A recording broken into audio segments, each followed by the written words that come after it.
Hi everyone, Christina here. Welcome to another card video on my YouTube channel and blog. I'm going to pause this right here because I don't know if many of you have seen the videos that are going around YouTube right now where a Snapchat picks my makeup or Instagram picks my makeup. I thought it'd be fun to have Instagram pick some of the main supplies I'm using in today's card. So I went to Instagram.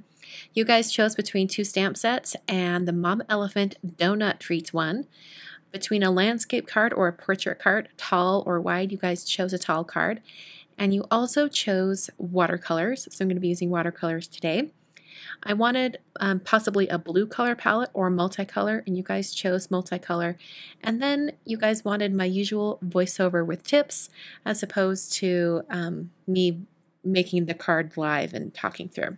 So like I said before, I'm using the Donut Treats stamp set from Mom Elephant, and I'm going to do a bunch of watercoloring. I'm going to start out by stamping the images from the stamp set in VersaFine VersaFine Onyx Black ink onto some Fabriano Artistico Extra White watercolor paper. And I'm stamping the stack of donuts many, many, many times so that I can make a really tall stack of donuts on my tall card. My card size is actually going to be very, very tall. It's going to be 9 inches tall and 3.5 inches wide. So at this point of the card design, I was thinking I might actually use all of these donuts. I thought I would need every single one of them. In the end, I decided to not make the stack of donuts quite that tall, but yeah, I thought for sure I was going to be using them all. So the paints I'm using today are from Magello. This is their Mission Gold line of paints. And I'm going to do really simple watercoloring. I'm not even doing any blending. I'm doing just flat washes of color on each of these different little segments of the images. And then I'm going back in and adding a slightly darker shade for a shadow. These images don't have a ton of big wide open space, so doing really simple coloring like this works well. You don't have to go in and add a lot of dimensional shading or anything like that. So after I had all of those donuts kind of basically painted, then I picked out 5 different kind of pastel shades. I wanted this card to have almost like a rainbow feel, but have the colors be very toned back and not super, super bright. So after I painted the mice, then I went and picked 5 different colors. I'm going to start with a yellow. And I'm bringing in this yellow, and it's going to be pretty pale here at the beginning. But like I mentioned before, that's kind of the technique I'm using for all of this painting. I'm painting all of the different colors, just flat washes, very non-dimensional. And then after each one of these is complete, then I'll come in and add a darker shadow. So I moved on to a purple shade, and I got this kind of pinky purple by mixing the purple in the Magello Gold palette with just a tiny bit of red, and it gave it the purple a little bit more of a tint. Then used a green, and then brought in just a little bit of orange just to finish it up. Now I'm bringing in a slightly darker gold yellow shade, and I'm adding all of those shadows. So if you have some areas like where you've got a bead of paint collecting, if you don't want that bead of paint and you don't want it to dry back and leave a spot, you can tap off your brush on a paper towel so it's a little bit more dry, and then bring your brush over to that bead of paint and pick it up, and it absorbs some of that paint. And that's how you can get rid of those kind of beads of color that might come back and leave a spot in your painting. So that's what I've done to make sure I have really flat washes of color. So yeah, if you go through, like some of the times I have kind of a dark bit of color, I'll come back in with my brush and pick that color up, just like I did with the hats on the mice. So then I worked on a background to go behind all of my mice and donuts. So I've got some watercolor paper here, and I've cut this actually to be slightly larger than the card front. I wasn't sure exactly how much of this background I would be using, so I wanted to make it larger than I would need in case I wanted it to go edge to edge without any any of the card base showing underneath. So this watercolor paper, it's the same watercolor paper I used for all of the donuts, except I've cut it to 4 inches wide by 9.5 inches tall. So I'm bringing in some of those same colors that I used when I was painting the donuts. In fact, I saved the big puddles of color in my palette so that I could do this. I had it in the back of my mind that I wanted to use the same exact colors. So when I prepared the colors to paint the donuts, I made sure that I had big puddles of color so that I could use it on the background as well.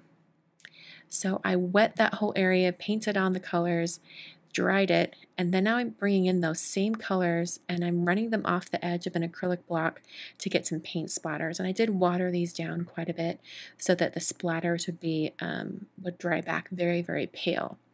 And I used all of the colors except for the green. So after that background was done, I removed it from my board, and then I die cut the donuts and all of the little mice images. So I had to die cut that stack of donuts, the really tall one, 5 times. But once everything was cut out, everything looked great.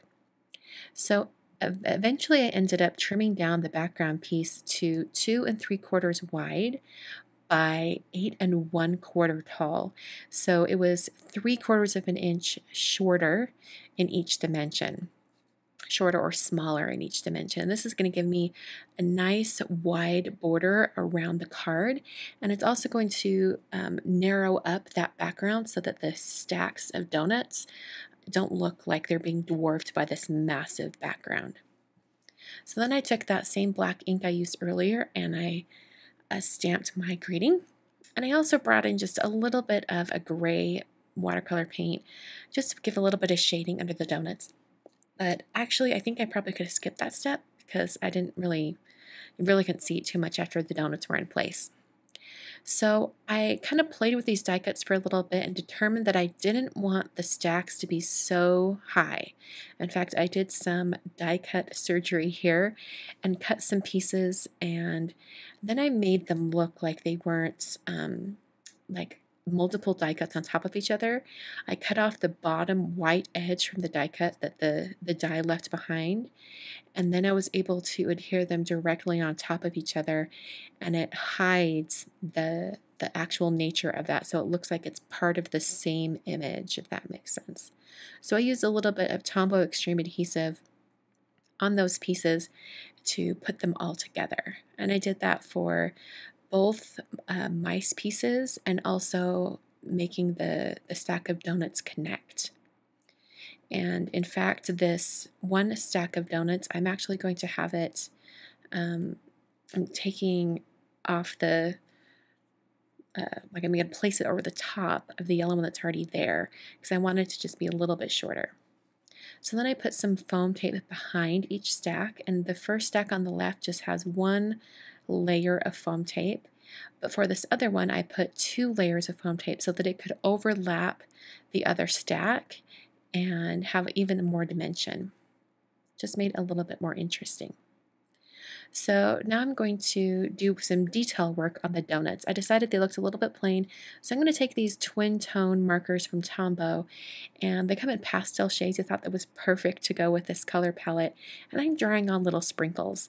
So just little dashes or lines just covering these donuts. I thought it looked really cute, and it just gave just enough detail to make it look like sprinkles. And I did add some blue sprinkles, even though I didn't have blue on this card previous. So I noticed there was only one green donut. I don't know how this happened with all of those donut stacks, but I only had one green donut. So I decided I would cover up the bottom donut on the right side with a green donut from one of the die cuts I didn't use. And that just brought in just enough green to make it look purposeful. And then I adhered that watercolor piece down to my card base. So this card base was folded out of some 7 inches wide by 9 inch tall cardstock, and I just scored it at 3.5 and then folded it in half.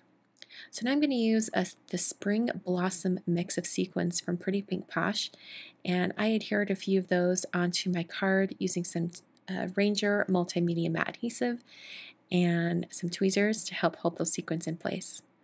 So this is the card for today. I'm so glad you guys chose this cute stamp set and some watercolors. I'm hoping to do some more videos like this, but have you guys choose even more elements from the card. So stay tuned. I hope to do that very soon. Thanks so much for watching, and I'll catch you guys next time.